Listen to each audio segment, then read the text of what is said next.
Bonjour, bienvenue à une nouvelle vidéo. C'est la deuxième consacrée au château médiéval au 1/72e.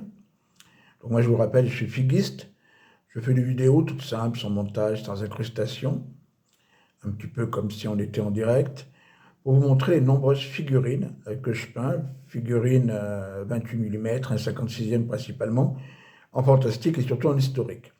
Et là, donc vous le savez, si vous avez vu la vidéo précédente, j'ai un petit peu changé, j'avais envie de faire un diorama. Donc, il se trouve que ce sera du 72e. Allez voir la vidéo précédente si vous voulez voir comment se présente ce château en ouverture de boîte. Marque Minéart, un 72e en plastique. Et donc, comme je vous avais promis, je vais vous montrer un petit peu toutes les étapes. Et là, j'ai peint. Bon, c'est évidemment pas complètement terminé de peindre, il y aura pas mal de petites retouches à faire. Mais je voulais vous donner une petite idée de ce que ça donnait et du plan à peu près de la taille. Alors là, la taille, voilà, c'est à peu près définitif,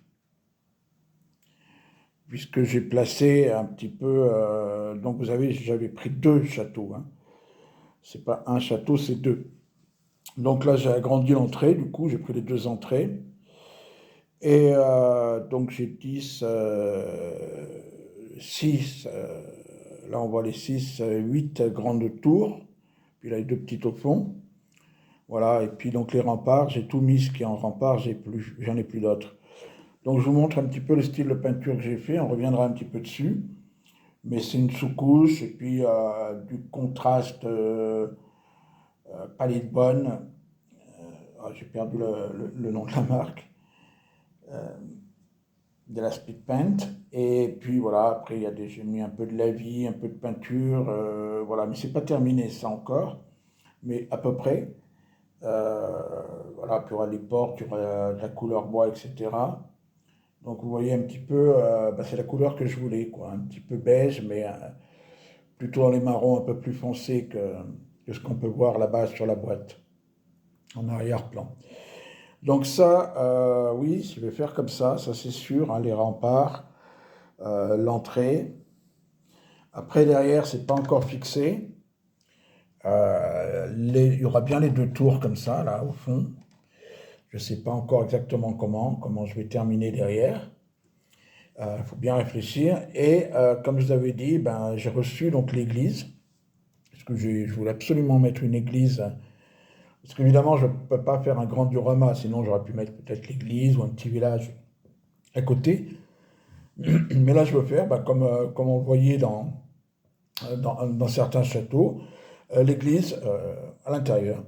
Donc, vous voyez, elle est très belle, hein, cette église. Je ne l'ai pas encore collée, pas sous-couchée, pas peint, évidemment. Elle m'a coûté 15,50 € sur Temu. Là, il y a le toit là, qui n'a pas été posé. Mais il y a un toit, évidemment, ici.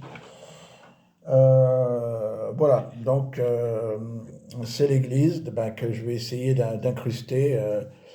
Mais bon, on aurait pu s'en servir pour la mettre un peu sur l'extérieur, mais bon, j'aimerais qu'elle soit à l'intérieur des remparts, on verra. Donc évidemment, l'intérieur sera aménagé avec peut-être un peu de pavé, mais aussi de la boue. Les tours, il y aura évidemment des portes, etc. Il y a beaucoup de choses à faire. Vous voyez, il y aura des portes, évidemment. Donc le fond, il faut voir. Là, ce qui est sûr, et je pense que ça sera placé à peu près comme ça, il y aura des écuries. Donc j'en ai pris 3, donc peut-être j'en mettrai 2 ou 3. On va avoir une forge, elle est un peu grande, mais peut-être elle fera l'affaire quand même, parce que bon, c'est grand aussi une forge. Mais je pense qu'elle sera un peu grande, donc je ne sais pas si je l'utiliserai ou si j'utiliserai sur un diorama plutôt fait pour du 28 mm. Et bon, là, il y a aussi cette habitation là. Je ne sais pas exactement où je vais la placer, ou au milieu, ou sur les côtés.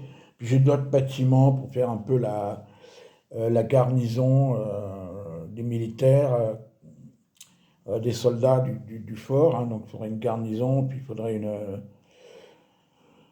les écuries comme c'est là, placer la garnison. J'aimerais faire aussi un petit coin avec quelques animaux peut-être. Et puis aussi une petite... un petit parc, une petite aire, un petit coin là où on verrait s'entraîner les soldats au tir à l'arc et puis à l'épée en duel. Voilà, donc essayer de placer tout ça, puis voir, par exemple la forge, elle est pas mal, bon, elle n'est pas vraiment à l'échelle, elle est un peu grande. Mais bon, je vais peut-être essayer, ben, vous voyez, pas laisser les outils qui sont trop grands, mais l'aménager un petit peu et faire en sorte qu'elle soit peut-être à l'échelle. J'aimerais bien avoir une forge. Voilà, placer ça. Et le problème que j'ai, bon, ben, c'est qu'un grand espace au milieu, donc je voulais un petit peu aménager. Mais comment, ben, je ne sais pas encore. Je vais regarder un peu les photos. Je pense qu'il faudrait quand même que ça soit un petit peu dégagé ici. Voilà, on verra un petit peu, il y aura beaucoup de personnages, hein, c'est toujours important sur un diorama, donc je mettrai quand même pas mal de figurines sur les remparts, à terre, les chevaux dans l'écurie, etc. Donc j'ai encore pas mal de bâtiments. Je vais essayer de caser tout ça, mais je voulais quand même déjà vous montrer la première ébauche. Donc la peinture, ça restera comme ça, moi elle me plaît bien. Je vous dis, hein, il y a encore des petites retouches à faire, mais grosso modo, c'est comme ça. La disposition, donc la première partie des remparts, ça sera comme ça, c'est certain. La fin, bon, on verra les deux tours, comment on les fait. Donc là, j'ai plus de remparts comme ça, mais on va voir comment on va faire. Le sol, ça sera surtout de la boue, je vous ai dit, peut-être des zones un peu pavées. L'église, oui, peut-être un peu par ici. Puis voilà, là, vous voyez sur la droite, il y a quand même, j'ai reçu pas mal de bâtiments, pas mal de choses à aménager. Bah, l'extérieur, pour l'instant, on fera un petit peu, parce que là, il y aura peut-être le pont-levis, donc là, je vais faire un peu d'herbe, etc. Il est possible que je fasse de la neige, mais il faudra le faire vraiment comme il faut. Il ne s'agit pas de balancer du blanc partout. Peut-être de la neige qui a commencé à fondre. Peut-être il en restera des remparts sur les toits de l'église, un peu par terre. Ça, c'est à voir. La prochaine vidéo, bah, je vous montrerai peut-être si j'arrivais à placer les bâtiments. Hein, écurie, forge, ce bâtiment-là, la caserne, essayer de faire une caserne, on va essayer de voir ça. Quand j'aurai réussi à les poser, je ferai une petite vidéo. Il y aura une autre aussi où je vous montrerai toutes les boîtes que j'ai fait venir, que je n'ai pas encore reçues, de figurines 1/72e pour, euh, pour disposer dans ce château. Donc j'ai pris un peu évidemment toutes sortes de soldats. Voilà. Donc après un diorama, ben là, ça sera peut-être en mode ils ne sont pas assiégés, hein. Et on verra des soldats s'entraîner ou des soldats entrer, partir, parce qu'il y aura des cavaliers. Mais aussi, il y aura l'option de faire en mode siège. Voilà, donc de toute façon, la taille, donc là, vous voyez la taille du château, ça restera comme ça, je ne peux pas faire plus grand.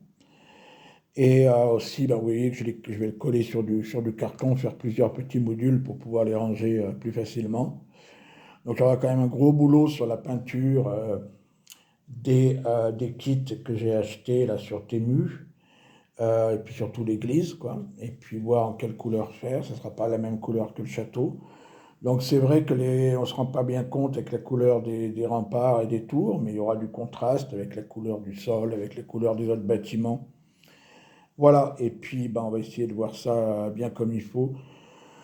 Pas mal de soldats sur les tours, sur les remparts, évidemment, on mettra, et puis voilà, petit à petit. Mais moi, je vais vous montrer toutes les étapes, hein. Là, je pense que c'est une étape importante, puisque, alors, j'ai oublié de vous dire, le montage très compliqué. Alors, pas compliqué le montage du château par rapport aux instructions, mais c'est mal fait. Alors, c'est pas que moi, parce qu'en général, quand je dis c'est mal fait, bon, je regarde si ça vient pas de moi, souvent ça vient de moi, qui ai mal fait les choses. Mais là, non, c'est juste très difficilement. J'en ai eu la confirmation sur un commentaire, sur un site marchand où j'ai vu un commentaire où le gars il disait que c'était bien, mais qu'il fallait vraiment travailler d'ajustement. J'ai vu une vidéo d'un Américain, lui qui a carrément, je crois, fait une dépression. Donc si vous le montez, vous inquiétez pas, ça va pas s'ajuster parfaitement. C'est pas super bien fait à ce niveau-là, mais voilà. Après, moi je trouve que pour le prix, ça vaut vraiment le coup. On peut arriver à faire un château sympa. Voilà, ben, je vous dis merci beaucoup d'avoir regardé cette vidéo. Alors, je vous invite à vous abonner. La vidéo précédente sur le château a été beaucoup vue. Elle est déjà à 1400 vues en quelques jours, alors que d'habitude, évidemment, mes vidéos font beaucoup moins de vues. Ça veut dire qu'elle a été mise en avant par YouTube. Et apparemment, ça a l'air d'avoir pas mal plu, ce kit. Voilà, donc on va continuer à faire régulièrement des vidéos jusqu'à l'achèvement de ce diorama. Ça va être un petit peu long, mais ça a bien démarré. Donc abonnez-vous si vous voulez voir les vidéos suivantes. Et pas seulement sur le château. La prochaine, je pense que ça sera du napoléonien en 28 mm. Et puis, je pense une vidéo toutes les semaines à peu près pour le château médiéval.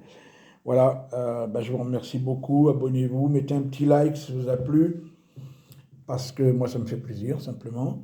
Et puis aussi des commentaires, des questions, des suggestions.